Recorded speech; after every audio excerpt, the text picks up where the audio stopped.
Hi friends, in this video we will talk about the topic called organizing or organization.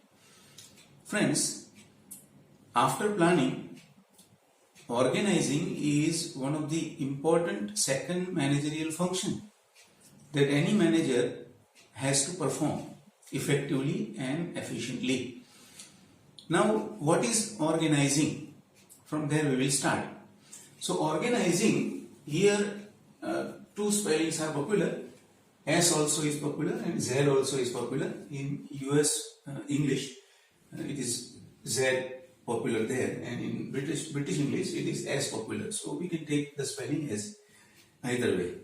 So organizing in simple words means to distribute work among the people of the organization that have gathered in the organization, to distribute the work, to assign responsibility and to delegate authority among them, to bring system and order in the organization is called organizing.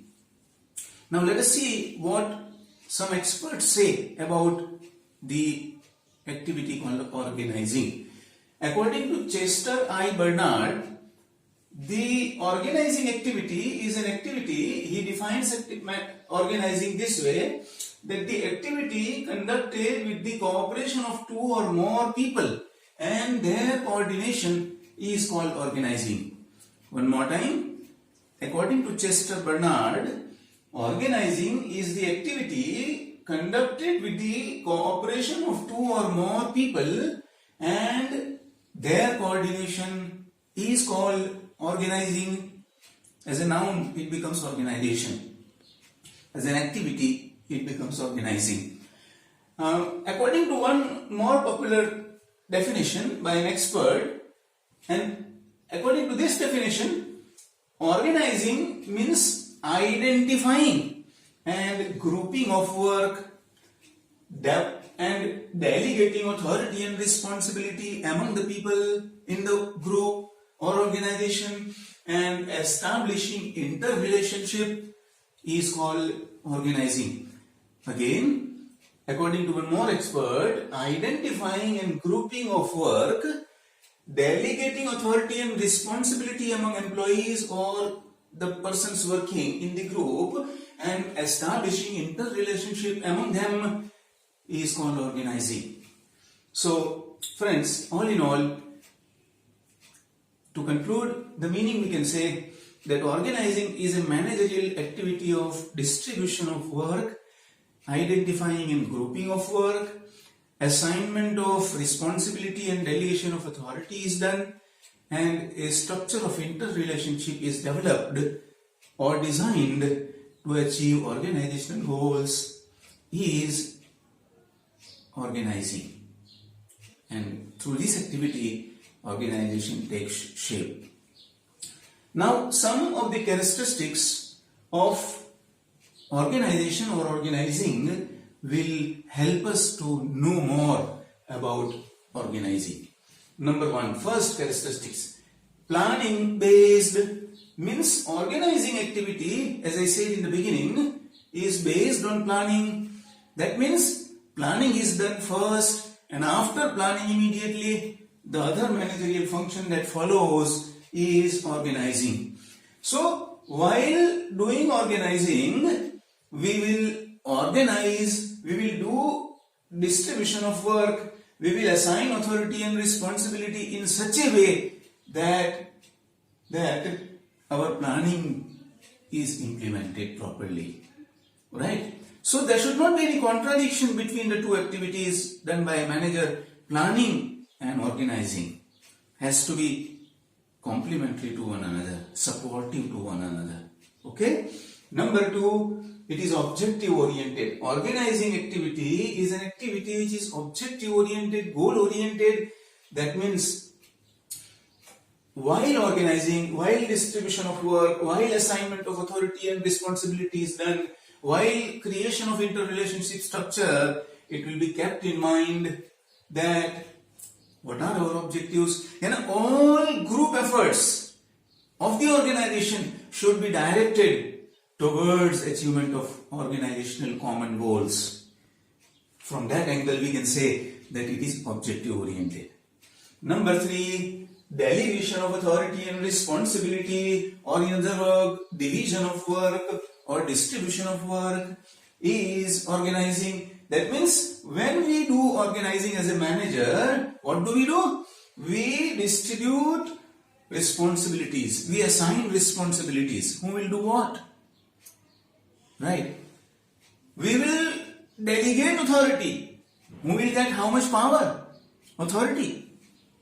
And we will divide the work, distribute the work among subordinates, right from top till the bottom in the organization. Next, flexibility. Flexibility is also an important characteristic of organizing, because we have kept on saying in previous videos that business environment is ever changing, right? Factors of business environment keep continuously changing. So, how can our organizing activity be permanent? By flexibility, we mean that we will modify, we will make necessary changes in our organizational distribution, in our organizational structure and work distribution as and when required, necessary, due to circumstances and situational changes that might take place from time to time. So, it is very appropriate to say that organizing is flexible, changeable. Next, human element. As we know that organizing refers to distribution of work among persons, among humans, creating structure of interrelationship among humans, among persons. So, while doing so, while creating structure of interrelationship, while distributing responsibilities and delegating authorities, we will very much keep in mind human elements. Like, for example, we will keep in mind skills and talent of the employees. We will keep in mind educational qualifications and experience of the employees. We will keep in mind emotions and feelings of the employees. All this will be kept in mind while developing the structure of the organization. You cannot ignore that. If you ignore, as a manager, you will fail in creating efficient and effective organizational structure. Next, human element. After human element, establishment of interrelationship. When we do organizing activity as a manager, what do? We establish structure of interrelationships. Suppose there are, in a company or corporate structure, there are 500 employees working in 3 shifts. So, when you do organizing, when you create organizational structure, we will establish interrelationship among those 500 people working in the company. By interrelationship structure, we mean who will do what, who will work under whom, who will obey whom, who will guide whom, who will direct whom, who will report whom. All this will get clear. Absolutely clear. Next, group activity. By group activity, we mean that organizing is done and necessary only when there are 2 or more people working. When there is only one person working, all the work has to be done by that one alone person. But organizing is required when there is a group of people working, 2 or more people working. Then you will have to distribute the work. Then you will have to delegate the authority and responsibility. Then you will have to create structure of interrelationship. Otherwise there will be chaos. Otherwise there will be disorder. So, it is a group activity. Number 8, administrative structure. When we organize, do organizing activity and create structure of interrelationship, we create administrative structure.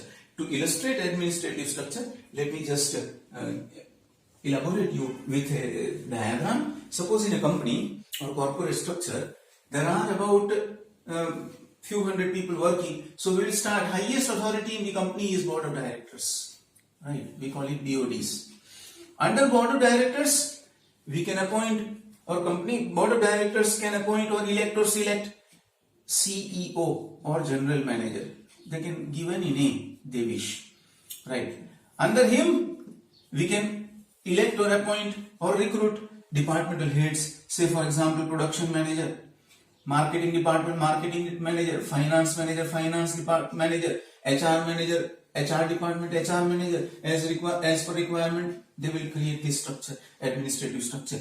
Under production manager, for example, production officers will work, production officer 1, production officer 2, production officer 3. As per requirement, they can appoint and elect. Under production officers, production supervisors will work, production supervisor 1, production supervisor 2, and under them workers will work.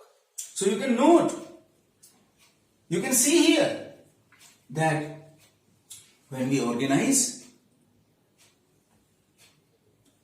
as a manager, when we do organizing activity or when we create organizational structure, then you automatically develop administrative structure, and administrative structure make it clear that who will do what work, who will order whom, who will work under whom, who will guide whom, who will report whom, कौन किसको जवाब देगा, अपने किए काम की जिम्मेदारी, accountability जिसे बोलते हैं, तो रिपोर्टिंग कौन किसको करेगा, सौंपा हुआ काम कंप्लीट हुआ कि नहीं वो किसको, कौन किसको बताएगा. All this gets clear through organizing. And last but not the least, friends, is monitoring and control. जैसे ही administrative structure create होता है, वैसे ही monitoring and control becomes easy, becomes effective. Because all superiors in this structure will monitor, will control, will supervise the activities done by their subordinates.